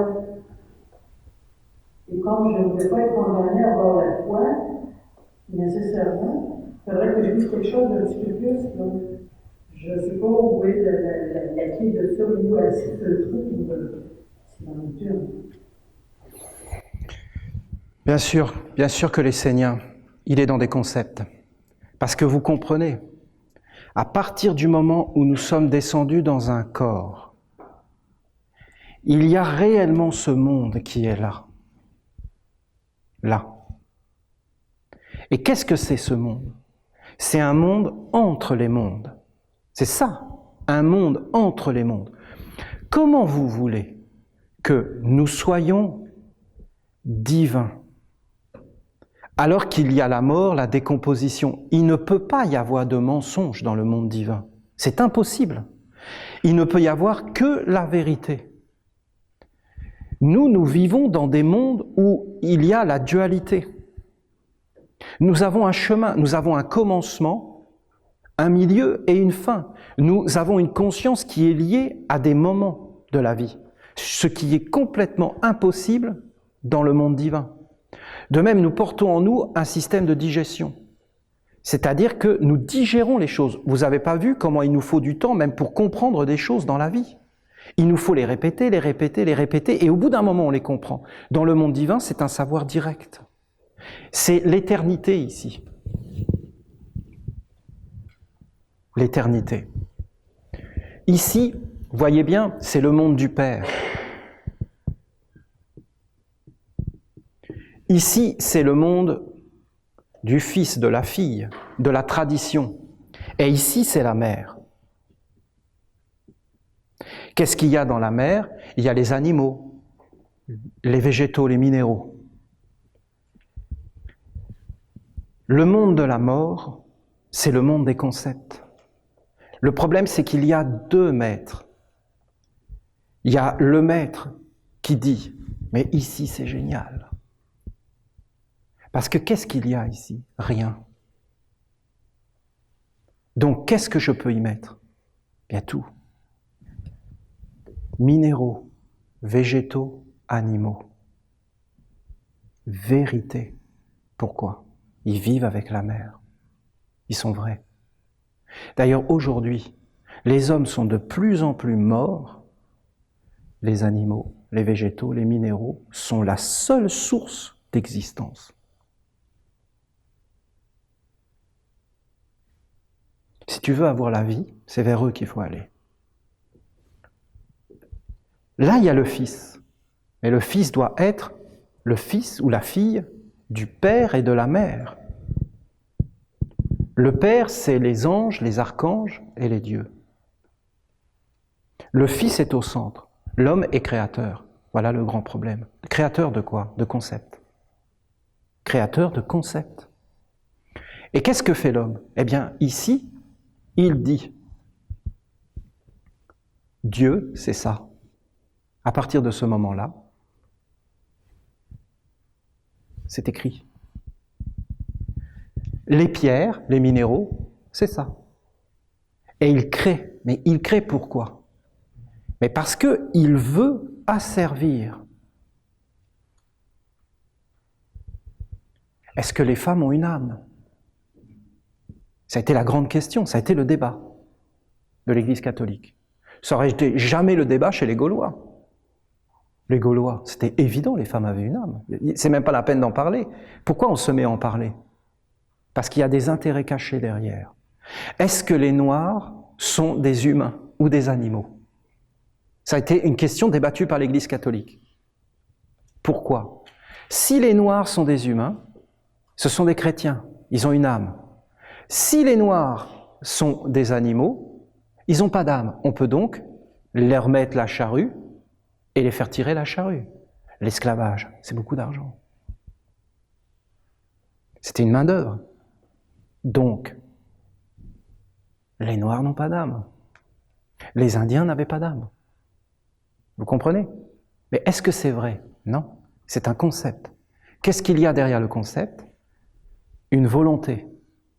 Voilà. À partir du moment où un concept est accaparé par un monde usurpateur, ce concept devient mort, même si tu dis amour. Dieu est amour, ça ne veut plus rien dire. Parce qu'il faut, la parole tue et l'esprit vivifie. Qu'est-ce que fait un maître, un envoyé, un serviteur? Lui, en fin de compte, il veut vivre avec ce monde-là. D'ailleurs, je vais vous donner une clé. Il va créer un monde ici, un espace, une porte ouverte. Vous vous rappelez quand les archanges ont dit « Posez les cultes sur la terre, ici, et vous garderez un lien permanent. » Vous savez, aujourd'hui, je ne sais pas pour vous, mais c'est difficile. En ce moment, le ciel des Esséniens, ici, est très très dur. Votre vie est difficile en ce moment. Vous savez pourquoi? Parce qu'on a posé ici, sur cette terre de Cookshire, le culte de l'archange Raphaël. Là, juste avant qu'on célèbre Michael. Et Raphaël, qu'est-ce qu'il est en train de faire? Il est en train de nettoyer tout ça. Donc, il rebalance vers la terre toutes les pensées, toutes les paroles qui ne sont pas conformes à la lumière et au monde divin. Et nous nous reprenons tout dans la tête. Si tu vas vers Dieu, tu vas être redressé, mais je vous le dis, il faut que tu saches ce que tu veux dans la vie. Si tu veux une vie dans la matière, sans âme et tout ça, ne va pas vers la lumière, ne mélange pas les mondes. Est-ce que tu vas être maudit du monde divin? Mais non.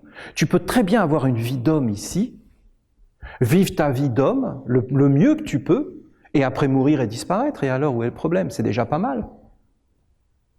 C'est déjà pas mal comme vie. Il y en a plein d'ailleurs qui l'acceptent. Ça les arrange même, je vais vous dire, qu'il n'y ait pas de monde supérieur. Parce qu'ils ne veulent pas avoir de compte à rendre.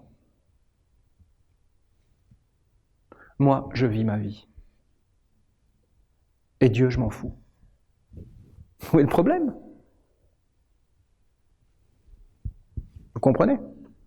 Il n'y a pas de jugement. Il y en a d'autres, ils veulent des mondes beaux, où on les aime et tout ça. Ben, ils vont les avoir après la mort. Il y a une grande gentillesse dans tout ça. Ils seront dans des illusions et après ils reviendront, ils seront dans des illusions, mais ils ne sauront pas dans quelle illusion ils seront.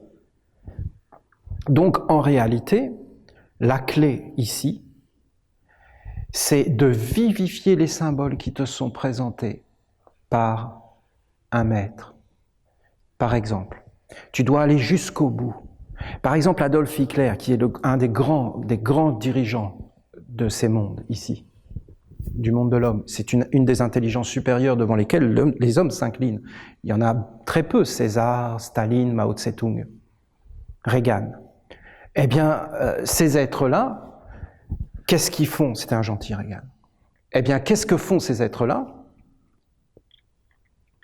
Ils créent des concepts. Allez jusqu'au bout des concepts. Et vous allez voir que c'est détestable. Dans le mal, c'est facile de le voir. Dans le faux bien, c'est pareil. Vous devez aller jusqu'au bout. C'est pourquoi Jésus a dit la parole tue, le concept tue. Vous devez aller derrière le concept. Et vous devez rendre vivant le concept et vous faire un corps. Vous devez trouver une place dans ce monde et accomplir des œuvres. Vous voulez voir un monde supérieur, vous ne le verrez qu'à travers vos œuvres. Vos œuvres vous éclaireront. Dès que vous vous mettrez en chemin pour réaliser une chose, vous verrez tous vos blocages qui vont apparaître. Si vous abdiquez votre vie, vous ne verrez rien. Mais vous n'aurez rien. Vous serez comme protégé. Si vous vous mettez en avant, bien sûr, beaucoup de choses vont apparaître et ce ne sera pas toujours facile. Vous aurez besoin de la lumière pour réussir. Un des grands problèmes aussi, quand on s'avance vers la rencontre avec un ange, c'est que si on a trop de concepts, alors l'ange ne pourra pas parler.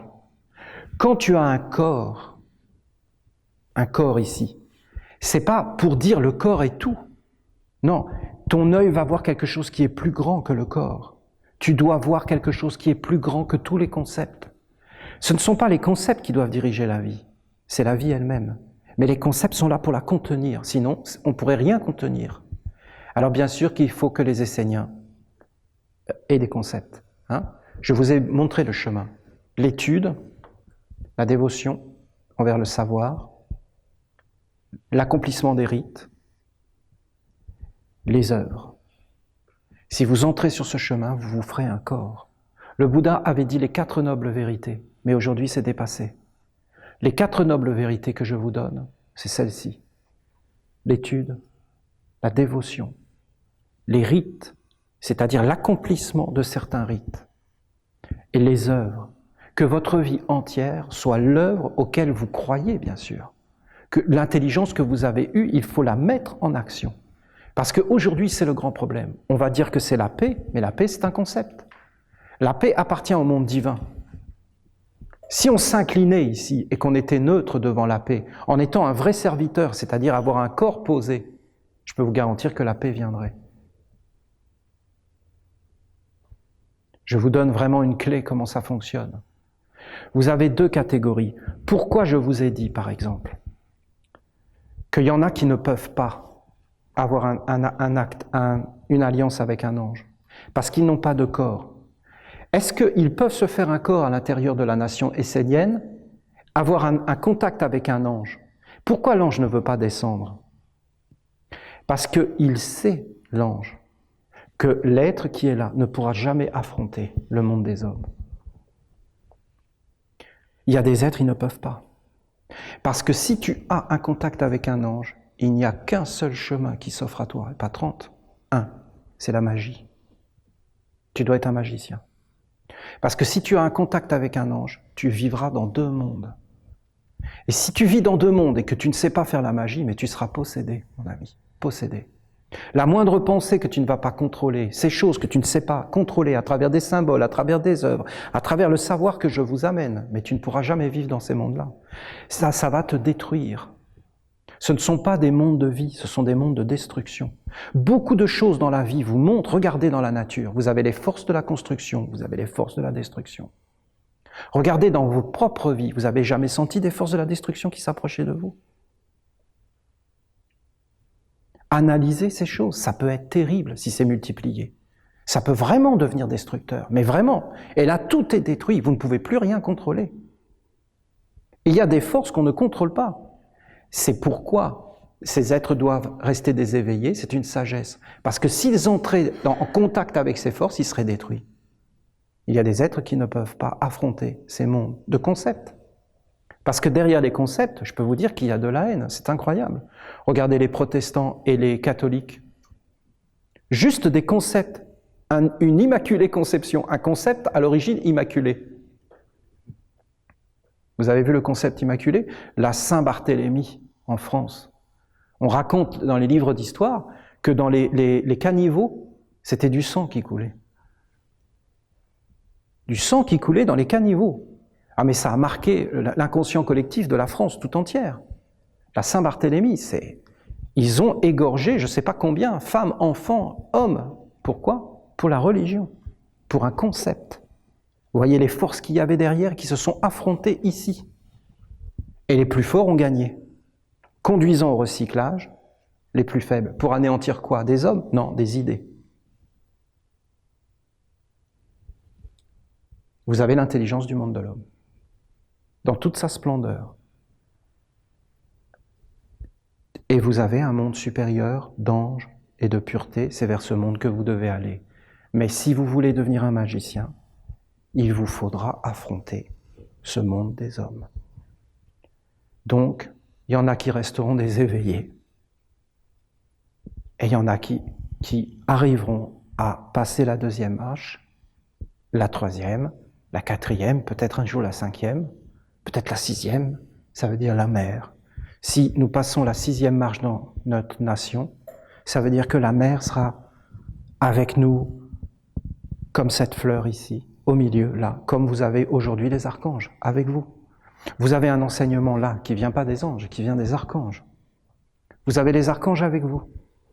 Vous êtes en contact avec les archanges parce qu'il y a la quatrième marche. Si nous avions la cinquième marche, ce seraient les dieux qui seraient avec nous. Si nous avions la sixième marche, ce serait la mer. Si nous avions la septième marche, ce serait le Père. Comme Jésus a dit, qui me voit, voit le Père. Et il a dit à ses élèves, je m'en vais et vous ne me verrez plus. Je retourne vers le Père. Et là, ils ont compris qu'il allait mourir. Le Père, c'était la mort. Jésus leur a montré le vrai visage de la mort. Avant de venir dans ce monde, j'étais. Et voilà, je retourne d'où je viens. Donc Jésus était conscient d'où il venait. Et il s'était fait un corps où il était comme cette chèvre. Il acceptait son sort parce qu'en réalité, il voulait retourner vers son Père. Oui, mais il n'était pas stupide, Jésus. Il savait qu'il vivait dans ce monde-là. Alors que les hommes, maintenant, ils veulent retourner vers le Père, mais ils n'ont rien pour vivre dans ce monde-là. Là où je vais, vous ne pouvez pas aller. Mais un jour, vous me rejoindrez. Mais avant ça, il faut vous faire un corps. Il en faut des expériences et des expériences pour comprendre. Combien de vies pour arriver à comprendre un peu des mystères de la vie. Bien sûr, c'est des concepts. Les Esséniens sont comme les autres. Le jour où vous n'avez plus de maître ici, qui est à la quatrième marche, tout peut être envahi en quelques secondes, et c'est mort. En quelques secondes, tout cet enseignement n'est plus que du vent. Ça paraît incroyable ce que je vous dis. C'est tellement clair.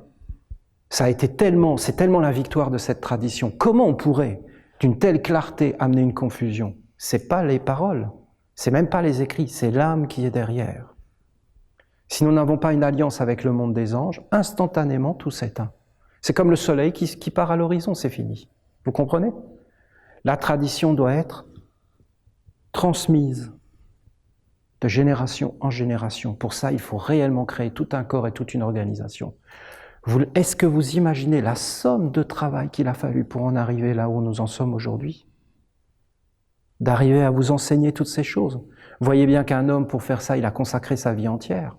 Vous le concevez ou pas? C'est concevable? Comment vous voulez arriver à une telle maîtrise? C'est des années et des années de travail sur soi. Pour amener la ronde des archanges, ça a été un travail colossal. Il va falloir prendre tout ça et en faire quelque chose de grand, de noble. C'est légitime, vous comprenez, c'est beau. Ça touche le Québec, le pays de l'érable. C'est grand. Beaucoup de prophéties avaient dit que le Québec prendrait une importance grande dans l'humanité. Beaucoup d'êtres l'ont dit, qu'il y aurait au Québec quelque chose qui viendrait. Même le maître Abraham, Mikhaël Ivanov, l'avait dit quand il était venu là. Il avait dit que sur ces terres viendrait une lumière qui éclairerait le monde. Écoutez, j'ai essayé de vous consoler un peu, parce que je sais que certains d'entre vous, mais peut-être c'est pire, c'est les consolations d'Olivier. Écoutez, j'ai essayé, en tout cas, Christian m'a dit, dis-leur quelques mots. Ah, mais s'il s'en passe des choses là-bas. Il m'a dit, dis-leur quelques mots pour essayer de les consoler. Voilà, vous avez la consolation d'Olivier. Je ne sais pas si elle est efficace, mais en tout cas, j'aurais essayé. J'aurais essayé d'éclaircir ce chemin. Écoutez, j'espère. Oui? J'ai une autre question. Oui. Ça va être très court. La ressemblance ou la différence ou la parenté qu'il y a entre le nom de la mère que nous avons eu et l'œuvre qui va demander faire pour ceux qui vont se rendre à ce lieu-là. Est-ce que c'est la même chose? C'est pas mal. Tu es doué. Tu es doué. Tu es doué. Tu es... Non, mais tu es doué. Je ne peux pas t'en dire plus, tu vas rentrer dans des mystères. Mais tu es doué. Il y a des choses que je ne peux pas dire. Et que donc je ne dirai pas. Mais si tu les dis toi, alors c'est dit. Mais écoutez, bien sûr, la vérité appartient à tous et peut venir de tous. La vérité n'appartiendra jamais à un seul. La vérité appartient aux arbres. Les animaux peuvent nous dire des choses. Les plantes, nos amis, nos ennemis peuvent nous enseigner des grandes vérités. Vous comprenez? Tout le monde nous parle, tout est intelligent. On peut s'enseigner soi-même, mais il faut avoir l'amour du mystère. Écoutez, j'ai totalement conscience que ce sont des fragments. Si vous assemblez tout ce que je vous dis, vous serez vraiment surpris de voir qu'il y a une cohésion et une science incroyable. Quand je vous ai parlé des mystères, d'une flamme ou des choses, c'est vraiment la porte de la vie. Oui, il y a un lien avec le nom de la mer. Oui, le nom de la mer est une base fondamentale dans la vie. C'est quelque chose qu'on ne peut même pas expliquer tellement c'est grand. Et bien souvent, les Esséniens sous-estiment le nom de la mer. Et dans leur vie, il leur arrive des choses. S'ils relisaient le nom de la mer et le contre-nom de la mer, ils seraient bien surpris de voir que toujours ces forces cherchent à les emmener dans le contre, pour, en fin de compte, qu'il n'ait plus de valeur. Il y a vraiment un monde qui nous dévalorise, mais c'est incroyable, tout en faisant croire que on est des êtres exceptionnels, mais en réalité, dans le fond, on nous coupe l'herbe sous le pied. Et on nous enferme, et on nous endort, et on nous fait perdre notre trésor. Le nom de la mer, c'est un trésor inestimable. Vous savez, c'est quand vous entrez dans ces mondes, vous voyez par exemple que certaines paroles de Jésus, c'est pas des paroles, c'est réellement des êtres vivants de l'autre côté, et c'est des amis incroyables. Parce que c'est les réponses de ce que vous devez donner à des êtres. Vous savez, cet être Jésus, si le monde l'a adoré, et tout le monde l'adore, toutes les religions ont adoré Jésus, c'est pas pour rien. Ce maître était vraiment incroyable. Il a prononcé des paroles qui étaient des réponses à des esprits et à des régions de l'univers que tu vas rencontrer dans ta vie. C'est pas du tout ce que l'on croit le christianisme. Le christianisme vient vraiment de la sagesse des Esséniens. Le nom de la mer, c'est une telle merveille. Si tu te concentres sur le nom de la mer, beaucoup d'épreuves dans ta vie, tu passeras. Parce que tu auras les réponses. Et quand tu as les réponses, je peux vous dire que les êtres vous laissent tranquille. Et quand tu n'as pas les réponses, alors là, ils s'acharnent. Une belle après-midi pour chacun de vous.